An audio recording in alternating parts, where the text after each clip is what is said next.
Look at the size of this. New Balance is maybe 550 maybe.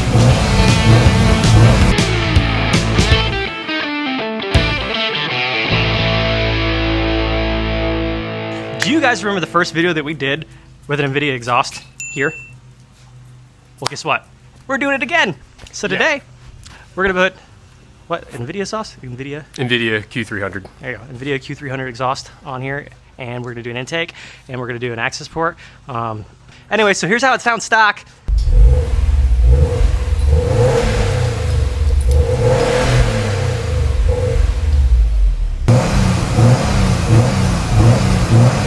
All right, so that's what it sounds like stock, kind of. We never really used these microphones to pick up audio, so hopefully it sounds decent, but you know, you get the point. It sounds like at regular traffic. So we're gonna fix that, and we're gonna install exhaust. Actually, we're gonna do the intake first. We're gonna do the intake because the exhaust is now hot, and we didn't think that through. So let's get to the intake. And then we have an Invidia Q300 catback exhaust. It is probably one of the most popular choices for this car. It's definitely more so of your like daily driver type exhaust. It's going to be a lot louder than stock, obviously, but it won't be like overbearingly. It does have a small resonator on it. These mufflers, if you can tell here, are absolutely gigantic. So we should not have any type of rasp or any high-pitched exhaust tones, because that is annoying.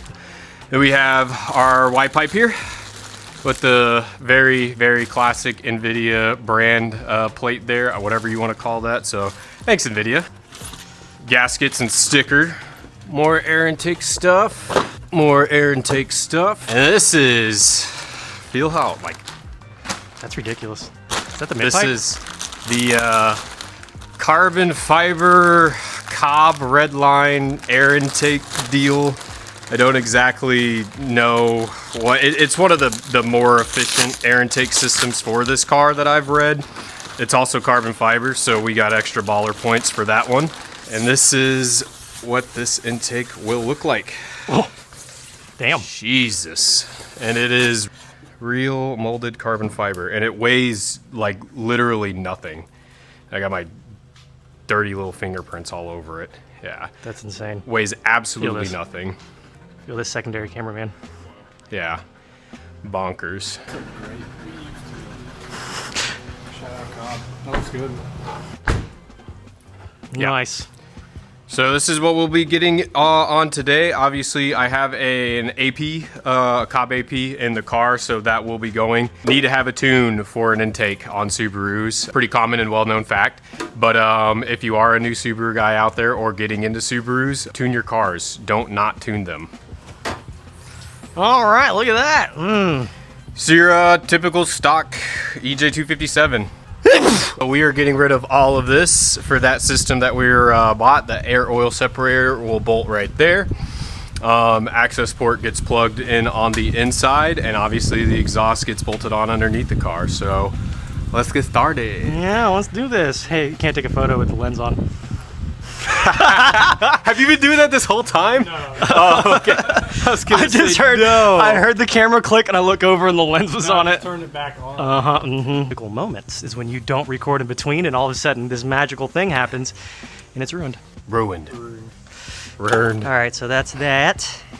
That's that. I want to make sure we have the right style stuff. Is it a 10? Is a 10. Oh, so I guess I could probably talk about what we are doing, right? So, obviously, intakes are very bolt-on application. You take your stock intake off and you add the aftermarket one in. So for this one, we have this little funnel here, just two little like screw-in push clips that you unscrew. This comes out immediately. We got a bolt right there, a bolt down there that Jorge's getting to. We disconnected this wiring harness. This will go over to the new intake. And then we have to take these, well, I guess we could just take this little one off of here and just pull the whole system out together or as one piece. We'll see what we have to. I don't know if we're gonna have to take it in a couple different pieces or what. Okay. There we go. Yeah, it's a little toasty in here. Stuck on down here. It's got a little like clamp for the. I wonder if it'd be easier to move this out of the way. Yeah.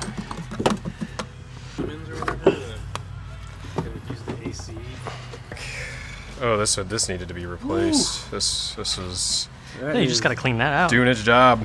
Ready Oh my for gosh. an upgrade. Holy Yeah. cow. But we're not using this anymore, so if you guys have any wind noises, then I do apologize. So we opened this up and we have a ring. We have some stuff, another ring, a bracket, another bracket, some more stuff. Looks like heat stuff. I have a It's like foam padding for something, whether it's gasket. lovely little Official.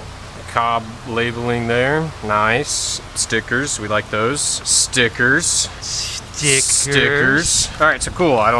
All this stuff is hardware. That should be the intake. Yep, okay, so we have the intake. That's the or filter. the actual filter. Oh, the filter with the map sensor plug-in. All right, Ooh, beautiful. pretty.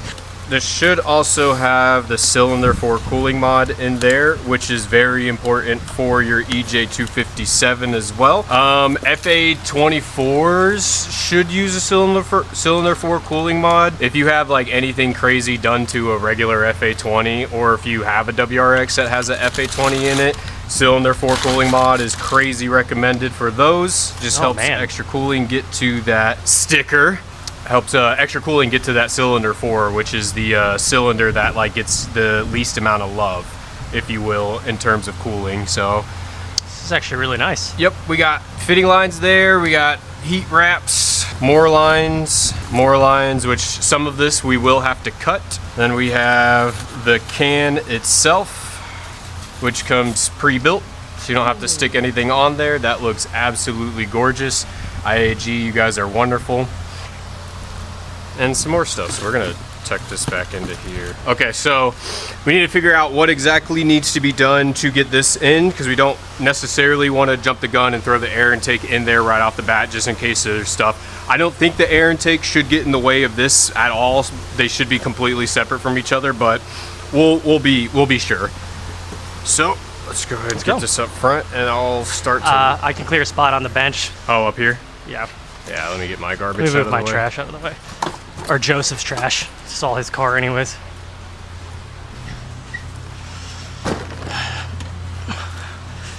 I almost fell. Move this out of the way. Move this out of the way. You know, complaining about space, but if this been the garage, we wouldn't be able to even do this. Yeah. I know exactly what you I'm did. actually not. Yes, you did. I am now.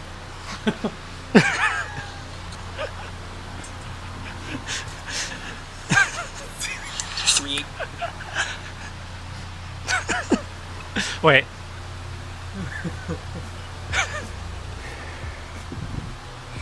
I guess I'll just.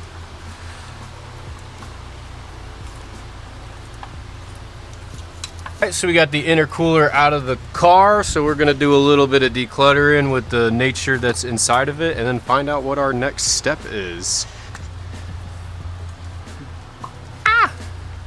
Clearly, I am not a mechanic. Exactly why I'm doing this shit here and not by myself. Because then I'd probably be crying and be like, George, I need help. George, help me. Oh my gosh. He's awful at recording. He's fired as a cameraman. worst also. videographer ever. Yeah. Playing the video. How does this work? Always be recording. Say something motivational. Always do when doing does always you want to. I figured it out. Technologica. Technologica. All right, so this PCV pipe is going to get installed back where I pulled it. Where did I get it? I have no clue, guys. Don't touch the alternator again, you silly little Willy. Silly little. Have fun editing this one, Desiree. She doesn't even edit anymore. Oh, It's just me. damn it. How is my guy supposed to be a successful YouTuber when his whole team just keeps abandoning Why him? I only have 800 subscribers. I don't have a cool editor anymore. It's just me. Videographer doesn't video, editor doesn't edit it, edit. It's just a failing channel altogether. Catastrophically gonna collapse here in a minute. Hi, I'm a made-up fictional character in place of Desiree. Every day thousands of content creators struggle for attention. Every upload filled with hope and excitement, only to be crushed by the fact their content is boring. You can help for just one subscription, a few likes, and a couple of comments a day. You'll help rescue YouTubers from their delusional hopes of fame. Okay, so we want to loosen the throttle body up. So first thing we did was obviously remove the intercooler. We have these PCV harnesses here that are connected to the stuff that does things. So we took all that out and then we put the stuff back where it's supposed to do things at. You know what I'm saying? And now we're removing the throttle body so we can do different things and other stuff. We'll move the throttle body slightly out of the way. Wait, hold on, pause, pause. Slightly out of the way. Slightly out of the way. Moves the Just entire takes the entire throttle body off. He goes, we need to loosen the throttle body. What if we take the bikini bottom and push it somewhere else? All right, we throttle slightly body removed it. is slightly removed. Keep a good eye on your throttle body gasket. It's there. Lubricate the PCV valve nipple underneath the throttle Nipple. So how the fuck do we get this out first Careful of all? with your boost controller lines here. Boost control, okay. Oh, turbo! Clamp that. I see the clamp he's talking about. Yeah, so that, we push that down, pull the tube up, remove the clamp. I need to put the light. Where's my light? Where did I put the light? Here's the light. So is always the biggest joke. If you grew up with a father as a mechanic, getting yelled at by him, point the light where I'm looking. I'm like, I don't know where you're looking, Dad. Let me go get a big. I can't see your eyes. I got yelled at by my dad as a kid holding a flashlight, so. George is currently installing, or Stupid attempting to hose. install a Y fitting here that would replace the previous fitting that was there. And it is a little bit difficult because they had us put that bracket on before installing, which, I mean, we probably couldn't clamp the bracket if it was installed.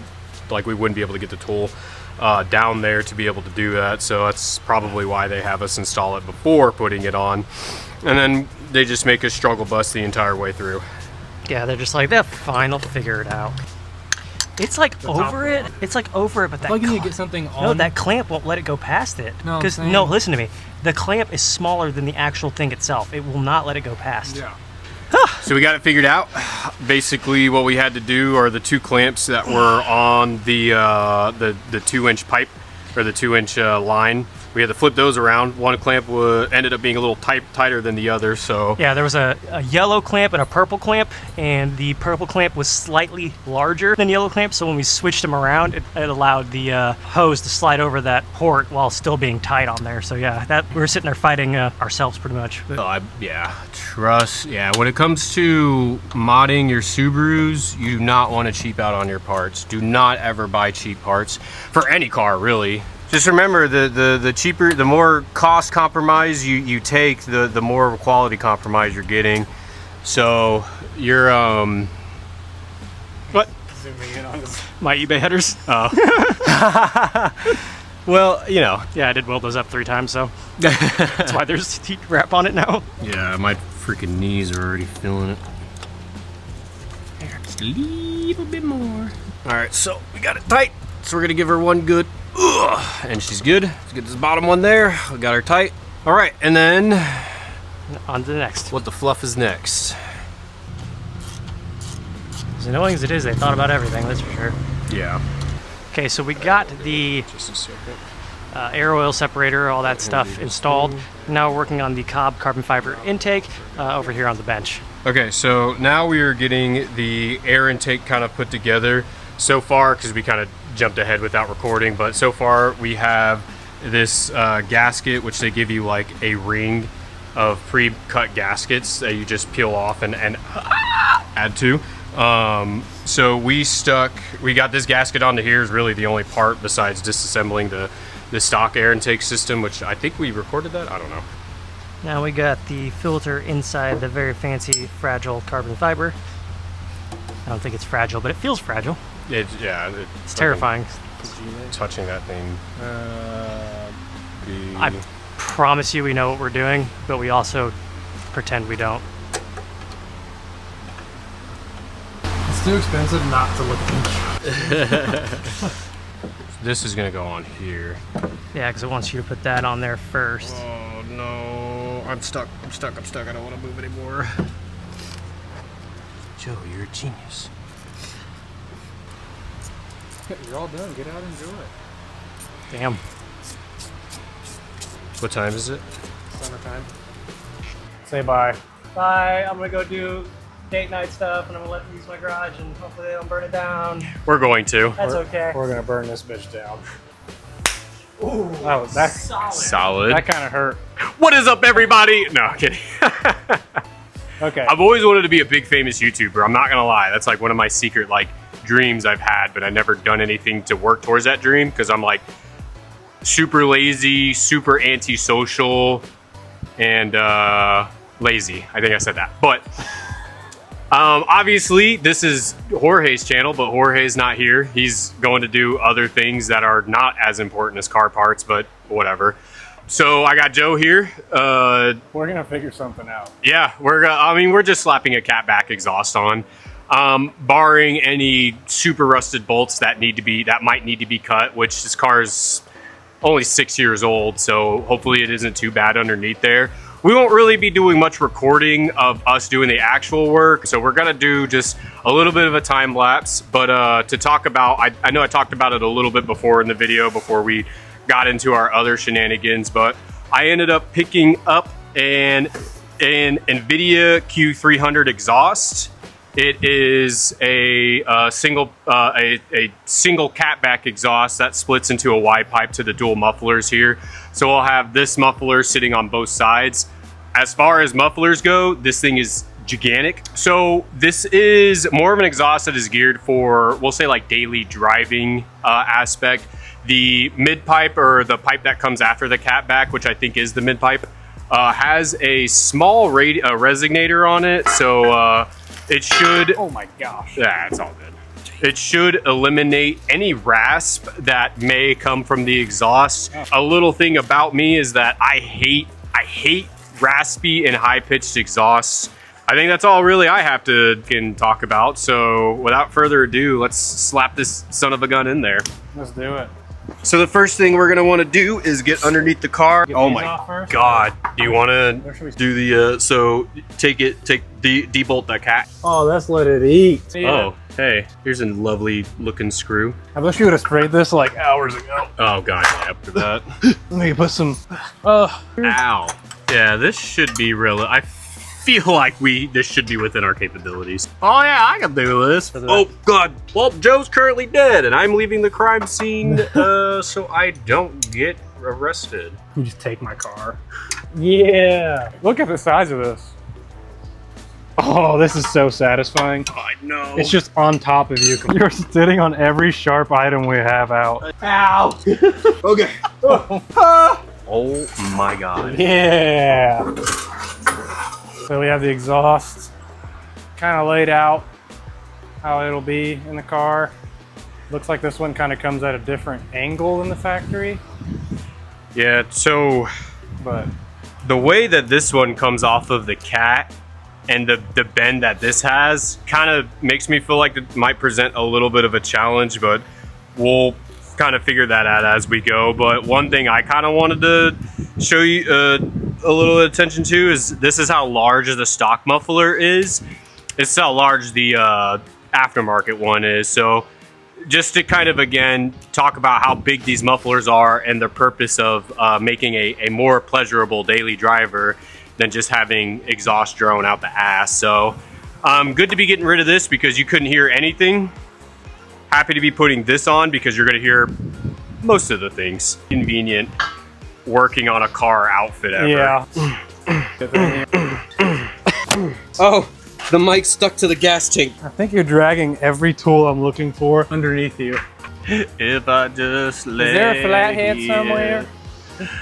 Would you lie with me and just forget the flathead? world? How we gasket extraction going? Truly, I don't know. I don't know what it's supposed to look like. There's pieces flaking off, but I'm like, is this part of the gasket or? Oh wait, hold on. No. That's a donut gasket for sure. When you take it off? Oh, this is flat. See, that's not flat. Wait, hold on. How is that gonna go? Is this the right one? There's no way this is right. Dude. All right, what am I doing? Checking to see if this is the right exhaust. It has to be. Unless this is supposed to come to this. Because looking at the angle of the Y pipe, that makes sense. Yep, it's backwards. Knew it. Just when we thought we were being so meticulous. I know, dude. We're like, dude, yeah, we're gonna you lay it got out. that, bro. Now this looks way more right. Yeah. We have the new exhaust installed. Woo, look at that. Yeah, so we got the cat back. This Oh. exhaust, this cat back was designed to not reuse a donut gasket, so we did not have to freak out and use the old one or wait until we could get a new one in. So awesome on Invidia for that delete. But these tips are much bigger, a little bit of a smaller muffler, so we're gonna get a very, very, very good tone out of this. Now, before we do start this, a couple of things we'll have to do is we do have to run the Cobb Access Port to get the Stage 1 Plus tune. And then after we get that in, we'll start the car, make sure we have no cells, and then we need to purge the air oil separator system, then top off coolant with water if needed. She'll be done. So tune is installed. We did all the Cobb steps. Now it's just sat in the off position. We're ready to start it up. So we're gonna go ahead and get our first impressions. Now, mind you, the motor is cold, so this will be a cold start. So we're gonna get all the volume right here.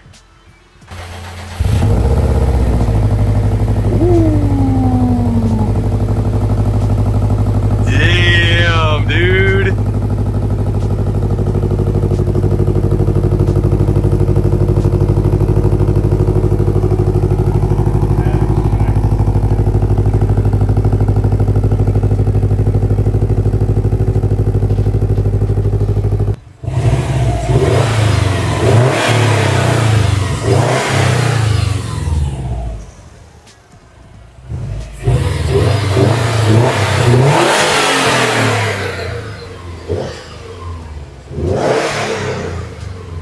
I heard a little burble in there. We got a burble.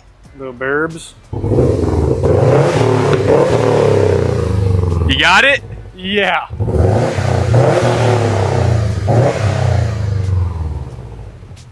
Sick.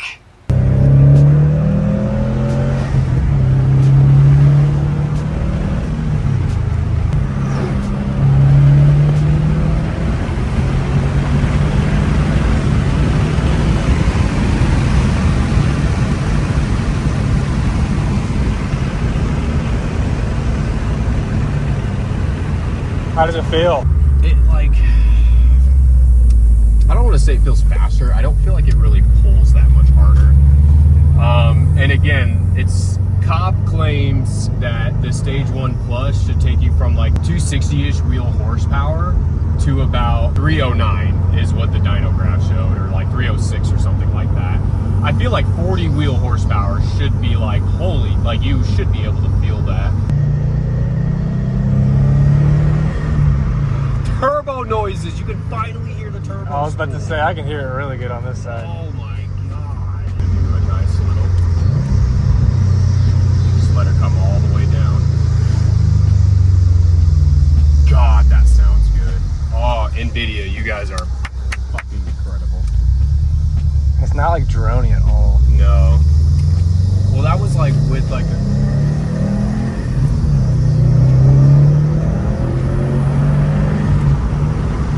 It feels good though. It does. It honestly feels like it's way snappier. I feel like boost comes on a bit sooner too.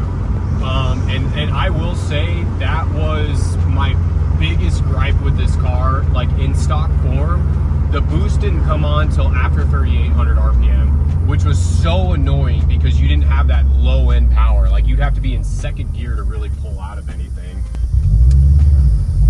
Oh, I can't drive. Sorry. All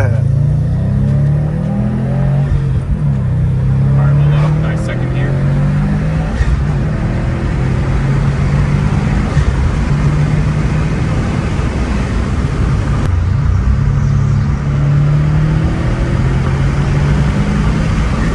Yeah. Okay. Yeah. It pulls way harder than it did before. When the boost kicked in, and again, it was much lower than it was before.